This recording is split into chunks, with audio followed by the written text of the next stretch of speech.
Olá, começa agora o Última Edição, programa da TVEJA que apresenta os destaques da revista que já está disponível para os nossos assinantes e também nas bancas e no tablet. Ao meu lado estão o editor Silvio Navarro e o repórter Bruno Meyer, responsável pela coluna Gente.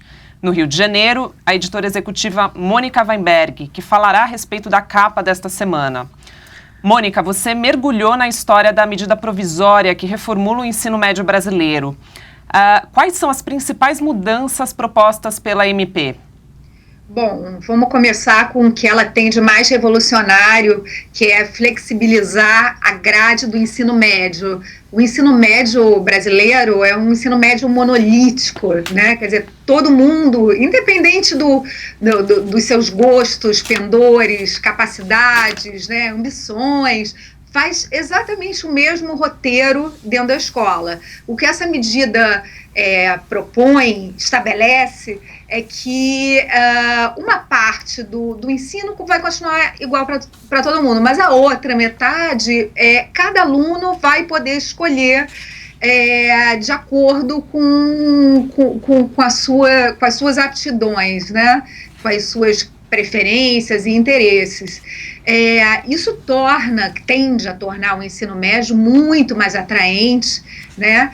E aproxima o nosso ensino médio, que é único no mundo, né? Uma jabuticaba brasileira, aproxima de outros países no mundo onde o ensino médio vai muito melhor do que no Brasil. Então, é um indício de que alguma coisa de bom pode acontecer, né? Tem alguma inspiração essa medida provisória, Mônica? Foi inspirada em algum país em especial? Sim, essa estratégia de flexibilizar uma parte da grade, permitindo ao aluno escolher matérias e tal, é o sistema que prevalece em países como o Canadá, Estados Unidos, Inglaterra, Austrália. A Austrália está na ponta da educação, então é sempre um bom exemplo. Então, desse ponto de vista, a gente está indo no caminho certo. Eu li a reportagem e tem vários, você falou com vários estudantes, pais, professores, e os estudantes, pelo visto, estão muito empolgados com essa, inclusive os que estão deixando o ensino médio lamentam não aproveitarem essa mudança, né? Como que a medida provisória foi recebida além dos estudantes, os professores, os pais estão gostando dessa ideia? Como toda novidade, essa é uma grande novidade que atinge diretamente a casa das pessoas, os núcleos familiares e tal. Fica todo mundo pensando se vai funcionar, não vai funcionar. Mas as famílias, quem tem gente, um adolescente em casa que vive o atual sistema do ensino médio e presencia o massacre que é esse montão de matérias e conteúdos, né? Olha para um futuro diferente com bastante otimismo, né? Porque é uma chance de se tornar uma trajetória menos massacrante para o jovem, né? Então, no geral, as pessoas estão gostando, estão, né, esperando olhando com bons olhos e... As escolas têm alguma preocupação se vão precisar encarecer, se essa mudança vai provocar um reajuste muito grande nas mensalidades? Olha, essa coisa ainda está embrionária, né? Então, assim, imagina-se que os custos fixos nas escolas aumentem, porque elas vão precisar ter professores de disciplinas diferentes e isso, inclusive, vai incidir sobre o sistema público, mas como o sistema não foi ainda arquitetado no detalhe, né, não se sabe qual vai ser esse impacto e se as mensalidades vão subir, mas é uma possibilidade. Tá. Mônica, muito obrigada pela sua participação. Quero te agradecer e te convidar para participar mais vezes aqui do Última Edição. Obrigada a você, Fernanda. Bom final de semana, então. Para você também. Tchau. Tchau, tchau. Bom, Silvio, Agora vamos falar de uma outra reportagem super interessante sobre o Rio Grande do Sul, sobre a derrocada do estado que durante muito tempo foi aí um modelo para o Brasil. Conta um pouco mais para a gente dessa matéria. É isso aí, Fernanda. Bom, a primeira reportagem, então, para a gente destacar é Em Busca do Futuro Perdido, uma reportagem assinada pelo colunista de Veja, Augusto Nunes, que foi lá, pegou a caneta, o bloquinho, o gravador, foi a Porto Alegre fazer a reportagem. E mostra como a segurança pública é hoje um dos grandes problemas do Rio Grande do Sul, um estado que a gente sabe totalmente endividado, tem outros grandes problemas, mas a segurança pública vive aí uma escalada, Fernanda. Bom, o texto começa narrando o assassinato de um jovem de 18 anos, ocorrido dentro do aeroporto Salgado Filho, até de enorme atrevimento e ousadia, porque com todo aquele movimento no saguão do aeroporto, os criminosos chegam e disparam 17 vezes com pistolas 9mm contra o jovem. Aquele assassinato ocorreu a mando de uma organização criminosa. E repito, a ousadia e o atrevimento, porque o aeroporto estava inclusive lotado por torcedores do Grêmio que estavam aguardando a chegada do Renato Portaluppi, o Renato Gaúcho, novo técnico do time. Um número, por exemplo, que o texto destaca, Fernanda, olha só, em 2006, Porto Alegre registrou 1.418 homicídios dolosos. Só no primeiro semestre desse ano são 1.276. Então, assim, o texto é bacana, a reportagem vale a pena. Lembrando que o Estado, né, o Rio Grande do Sul, tem hoje o apoio da Força Nacional de Segurança. A gente espera que esse problema seja resolvido logo. E posso aqui mostrar uma outra reportagem também? Tem uma reportagem da sucursal de Brasília, O Ataque das Mãos Sujas. É uma reportagem que tem ali duas pernas. Primeiro, mostra como ainda tem políticos tentando sabotar a Lava Jato. Depois de tudo que aconteceu no Brasil, inclusive o impeachment de uma presidente, alguns políticos ainda têm a cara de pau, para não repetir ousadia, que é adjetivo que eu já usei para falar da reportagem anterior. E na calada da madrugada, nessa semana, esses políticos tentaram aprovar um projeto que daria uma espécie de anistia para quem praticou caixa 2. Isso era uma tentativa de vacina, Fernanda, por quê?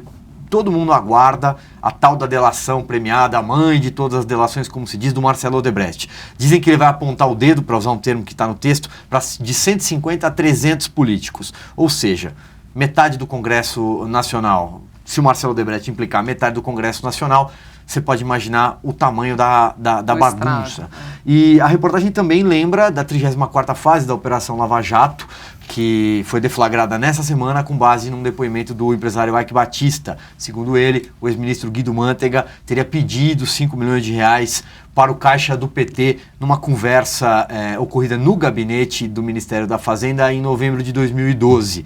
O Mantega, obviamente, nega. E também houve um certo constrangimento com tudo isso, porque depois do depoimento do Eike, a Polícia Federal pediu a prisão do Mantega. Ele acompanhava a esposa dele, que faz tratamento contra um câncer num hospital em São Paulo, e o juiz Sérgio Moro revogou a prisão. Enfim, bastante coisa. Bastante coisa. E outro assunto que fez bastante barulho essa semana, não tem nada a ver com política, foi a separação...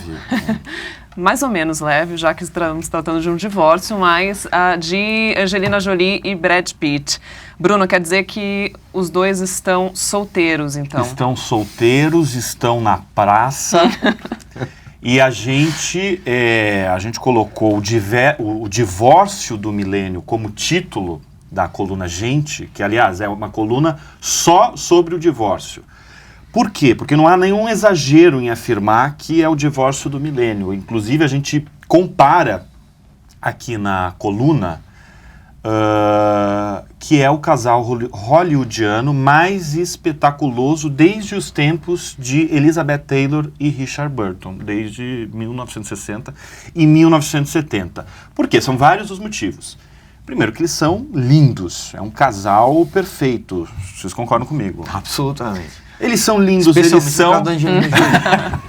Exatamente. Eles são ricos, a fortuna do casal desde 2004... Meio bilhão, né? Meio bilhão. São 555 milhões de dólares. Claro que a fortuna do Brad Pitt é maior. é avaliada em 379 milhões de dólares, isso números da Forbes. Ela, 239 milhões. Ou seja, são ricos, são politicamente corretíssimos e são pais de uma prole, como é que a gente pode falar? Cultural e até transgênero, né? Porque a Shiloh, que hoje tem 10 anos, ela mudou o nome. Então, assim, para John, exatamente. Então, assim, é um casal, eu fiz uma linha do tempo na coluna desde 2004, onde tudo começou, nos bastidores do Sr. e Sra. Smith, até terça-feira, a última terça-feira, que foi o pedido de divórcio da Angelina Jolie. E foi muito curioso, eu acho que o leitor vai gostar disso, acompanhar cada passo deles, porque cada passo não é só um flash, que é um puta clichê, mas são muitos momentos antológicos. Agora, deles. Bruno, muito se discutiu essa semana a respeito do motivo do divórcio, né? Então, um monte, na verdade, de teoria. Porque, tá, assim, não tem nada definido ainda sobre... Ela não foi a público falar sobre isso. Ela tem um advogado que na terça-feira falou que ela abriu um pedido de divórcio para Brad Pitt. E ela gostaria que ela não ia se pronunciar e ela pedia respeito justamente com a família. A partir daí entrou uma coleção de motivos. Desde, o Brad Pitt fumava maconha todo dia. O Brad Pitt era rude com os filhos. O Brad Pitt bebia muito, bebia cachaça. O Brad Pitt encraçou-se com a Marion. Né? A gente tem até imagens da Marion. Por que a Marion, nesse meio tempo, virou a outra da relação, né? Virou o pivô da separação? Porque eles fizeram cenas super quentes num filme chamado Aliados e o Brad Pitt tem um currículo, um histórico, exatamente, de atrizes que ele contracenava. Se engraçava e ficou mesmo. A Jennifer Aniston e a própria Angelina Jolie. Então, ela foi o pivô. Mas, assim, os motivos não foram... ela não declarou nada, ela colocou o advogado dela para declarar. O Brad Pitt falou, estou triste, não sei o quê. Mas, assim, o motivo a gente não tem. São teorias. Tá. Bom, por fim, um destaque do nosso site e da TVeja. Na terça-feira, teremos um programa, um debate ao vivo sobre o Enem, que está chegando, com professores de cursinho. Então, quem quiser pode entrar no nosso site, mandar perguntas e acompanhar na terça-feira esse debate ao vivo no site de Veja. Quero agradecer a presença do Silvio mais uma vez, do Bruno Meyer. Obrigado. E desejar uma boa leitura e até a próxima última edição.